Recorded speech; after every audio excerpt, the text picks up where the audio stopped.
Hello Chad and Dickie D. My name's Ian Kirkby and I have an item for your gadget warehouse. So I'd like to introduce you now to a very cherished item of mine, the Rondonax 35U, which was made by Agfa. I believe dates to around somewhere in the 1960s. This was passed on to me by my dad, who was photography was his hobby. And what's it got to do with photography, I hear you ask? Well, let's take a look inside the box. So if we take this off, and, as you see, it's been kept very well. There's the manual.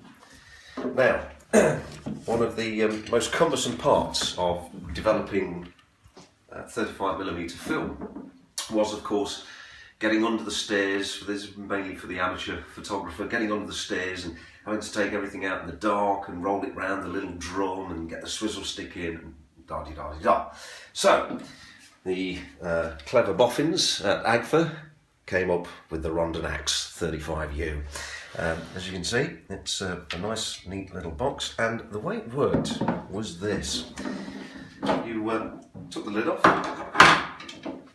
and you took your film canister, there's your 35mm film canister, and that used to just drop in there like that, and you'd lock that in there on the number 2 switch. Now, the end of the film there, what you'd do is you'd spool that out, and just get hold of that.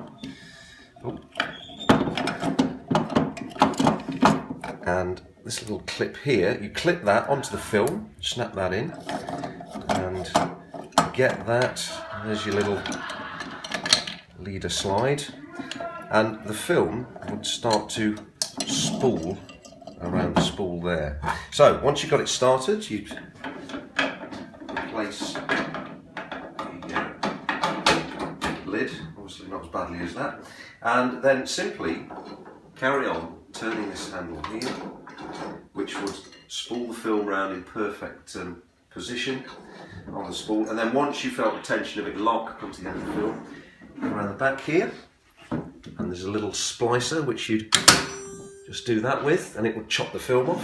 So you then had a completely free rotating spool inside. So you had a little thermometer reading just to make sure all of your chemicals were of the correct temperature for processing. Nice little feature here just to show you how much film you'd add in, what exposure it was, 12, 24 or 36 back in the day when you could get all of those exposures. And you'd simply pour your chemicals down this little entrance here. So you'd pour in your developer and spool it round, obviously pertaining to your desired development times. Then once you'd done that, you tip it out, and then you drop in your fix. Again, spool it round to the relevant time for the exposure and everything you wanted. Pour it out, and finally pour in your stop and wash and spool it round. And that was it. And then eventually, after all that, you take your top back off. Just undo this little screw here, and you take that off, and then you'd have a roll of beautifully developed film which could then unwind and it'd come off your spool, clip on the top peg, on your line, and it dries. And that, gentlemen, is the Rondonax 35U.